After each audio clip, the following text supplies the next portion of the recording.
Iraqis in Mosul waited to vote on May 12 next to a building in ruins from the battle to oust Islamic State militants from their city. Alleruzzo, AP, Haider al-Abadi is the Prime Minister of Iraq. On May 12, Iraq held its fourth national elections since 2003. More than 10 million people turned up at polling stations. Men and women alike voted freely, a rarity in the Middle East, and something that Iraqis can be proud of. Despite a lower turnout than was expected, voters leaned toward cross-sectarian lists rather than the ethnic or sect-based groupings that dominated previous elections. I myself campaigned in all 18 provinces, and our coalition won seats in 14 of those, something no other list was able to achieve. While there are irregularities that need to be addressed by the Independent High Electoral Commission, I have called on all sides to respect the final result and address any complaints through due legal process. My government will do all it can to ensure that the transition to the next government is conducted in a stable and transparent manner, providing the basis for a strong, democratic order based on the rule of law.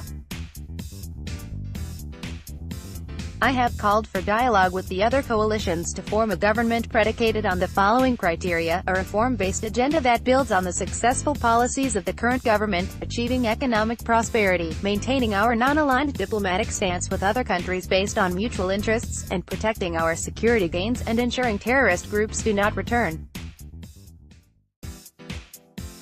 At no point will I consider working with those who are either tainted by corruption or known for sectarianism.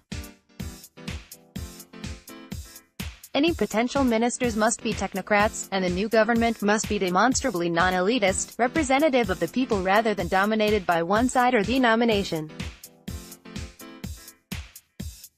There are three concerns every Iraqi prioritizes, wherever they are from: fighting corruption, providing job opportunities and improving service delivery. These are the same priorities to which I am committed. They require a steady hand, an informed perspective and patience to stay the course. During the past 4 years, along with liberating our country from terrorism, helping internally displaced people return home, and improving security to the best level since 2003, I have led my government through the hard work necessary to achieve these aims. We took on these commitments despite historically low oil prices, which led to austerity measures that were necessary to pull us out of a fiscal crisis. We are now in a better position as a nation. Our security forces have defeated the enemies that threatened us, and we stand ready to rebuild our country and economy. I said in October that our nation would remain united, and it has. I vowed that elections would be held on time in every part of the country, and they have. I promised our people that we would liberate our land from terrorism, and this has been delivered. I now declare to our people that the next 4 years will witness a tremendous transformation for Iraq, if the right government is in place. My vision is to reform our economy and defeat corruption, provide jobs to the millions of young people who make up the majority of our population, continue the improvement of public services, and ensure that human rights and female empowerment are actively pursued and justice is extended to all. If chosen as Prime Minister again, I will fight to achieve these critical advances every day that I lead the country. The international community has been supportive of Iraq over the past 4 years. We now look to extend this partnership to make it a better deal for all by focusing on economic ties and sustainable development. Iraq's economy is hungry for growth.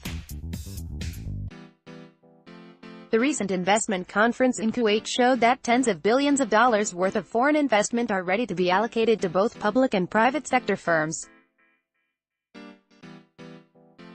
A stable and progressive Iraq is good for the entire Middle East, and it will also lead to positive economic impact in other countries, including the United States, through maintaining regional security, job creation, advancing for manufacturing industries, and increasing export potential. Iraq is no longer in need of aid, it is ready to work with other nations to mutually benefit our economies. As Prime Minister, I will commit to keeping Iraq on its current course of recovery and building a better future. I pledge to protect the people of Iraq by avoiding regional struggles and rejecting interference in our domestic affairs, as we, in turn, respect the sovereignty of other nations. Iraq is free today, and its people can choose their leaders and criticize them without fear of repercussion. A whole generation of lawmakers and politicians has now been replaced by new faces, and our coalition is proud to have been at the forefront of this change. We are now ready to work with the other parties who have also won mandates from our people to form a new government. A stable and prosperous Iraq can play a major role in making the region and the world a better place. This effort should be supported by regional and international partners, who, we hope, will back our reform agenda for a new Iraq.